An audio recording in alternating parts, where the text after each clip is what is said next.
Добър ден, момчета, Грина е от тук и искам набързо да ви съобща, т.е. да направя едно информативно клипче относно какво в момента се случва, кога да очаквате примерно End на HCF и F-Top и просто нали, едно нормално информативно клипче. Така значи в момента а, какво мога да ви кажа? End of the World ще се състои днеска. Значи днеска сме вторник, 1 август се води в 7:30, тук съм го написал, от UTC плюс 2 таймзоната на България. Нали? Не му обръщайте внимание, вие българите, просто казвам, че ще е в 7:30 наше време. Така, нали, насякъде се спами, че ще е днеска, така. Новини в Лартика. В момента, ако не сте забелязали, т.е. не в момента, преди 1-2 седмици направихме рестарт на практиси Kitmap. В Kitmap това е рестарта, нали, сменен е кора, но сложен е нов античит и нови кодове. Общо взето това е. Също така е сменен и скорборда. Откакто сме сложили новия античит, мога да твърдя, нали, че има много по-малко хакери, съответно и хора, нали. Стейте там, че са спаднали хората от 200 на от 80 до 120, нали, остейте го, това е голяма работа.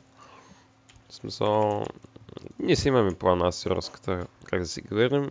Това не го гледайте. Просто мога да твърдя как хората, т.е. хакерите вече не играят тук, защото са баннати. И, както видяхте, Сузанита е в сървъра. Тя пък излезе, брат.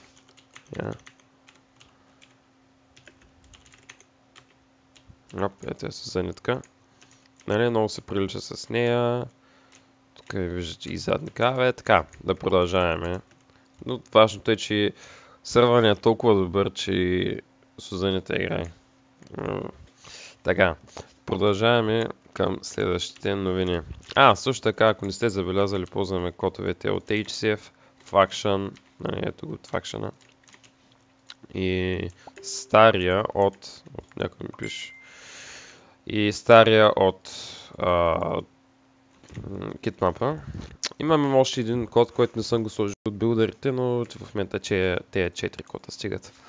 Така, към новините в Лартик. Така, отиваме към факшена, където ще съобщя кой печели наградата. Те са Animals. Наградата ще бъде в магазина, онлайн магазина ни. И в момента нали, няма да обявявам каква цена, смисъл колебая се между две цени, но със сигурност ще е над 50 лева.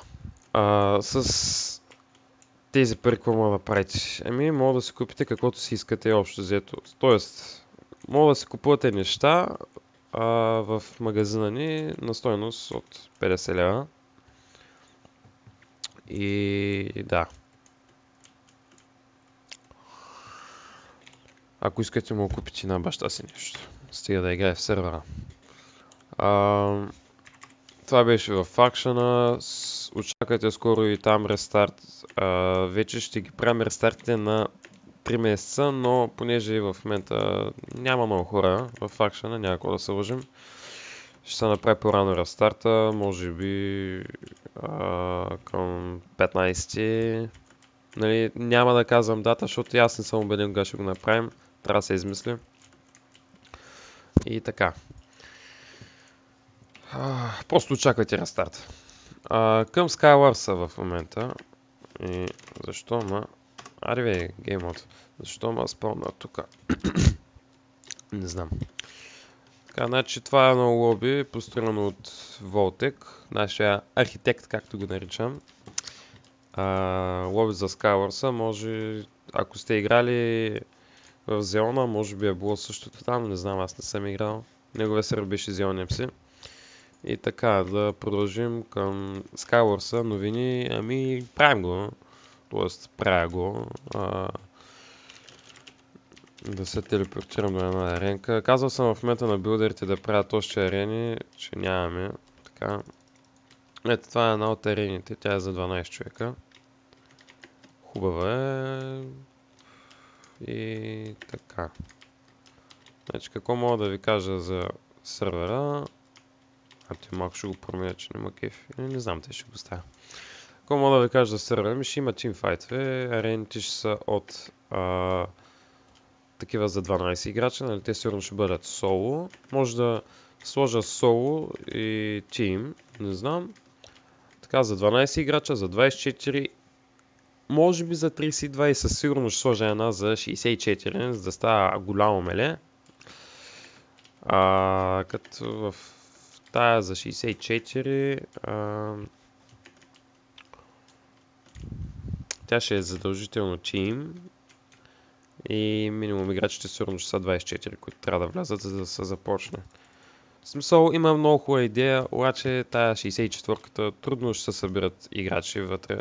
Защото не сме Hypixel с по 50 000 човека, ами сме Lartic с по 400, като си пуснем сервер, нов сервер. Но добре, ще видим как ще се развият нещата. Така, значи 12, 24, 32 може би и 64 ще видите относно арени. Я чакай, да покажа още една, чакайте малко. Къде беше Skywars? Тъпа арена.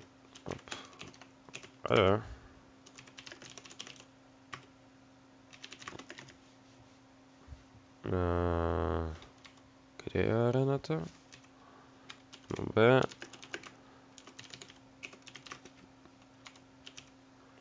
Тъпа Айсланд. Тъй. Ето, още една аренка. И имам още една, която не съм я сложил. Тук сме забрали да махнем кейджовете. Значи по едно време бяхме с един друг Skywars плагин, League Skywars му е името. $15 отиваха на вятъра или 12 или 15 или колко бяха. Отвратителен Skywars плагин. Ако искате да изхарчите парите, купете с него. И чакай, нещо друго има ли? Мога да ви покажа на Factions новия спаун какъв ще, но няма смисъл да го правя. Ще го видите чак като пуснем Faction. Тоест като го спрям, като го реснем и като го пуснем. Добре, друго какво остана? Ами в Practice са новини, ако не знаете, Practice е напълно обновен. Има нов таб, нов скорборд, ново всичко. Общо взето, нали, в таба мога да видите колко хора има от стафа в момента, колко кила, умирания, елото ви как е, времето е с 1 час напред, трябва да се смени. И да. Общо взето това е по таба.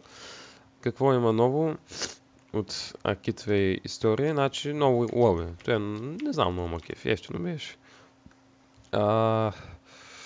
Има хорскит, където се биете на коне.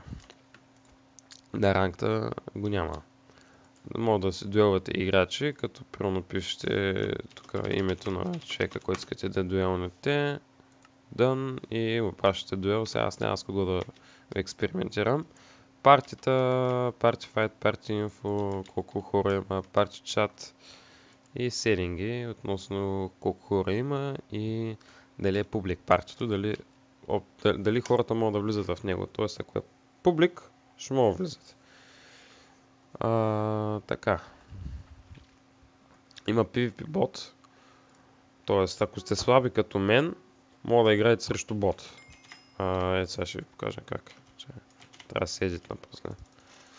Тоест, да, ето ви го бота. И той просто...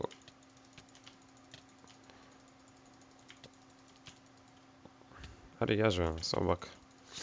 Това е просто ботче, срещу което ще играете, ако сте слаби. Примерно аз не мога да играя срещу нормални хора, защото постоянно ме убиват. Аз съм адски слаб на PvP и така. Бота Някой да каже за него. Значи, тук вече мога да видите колко почники имате. Колко са ви останали по-точно, без да ги броите една по една. Даже сега ще ви покажа.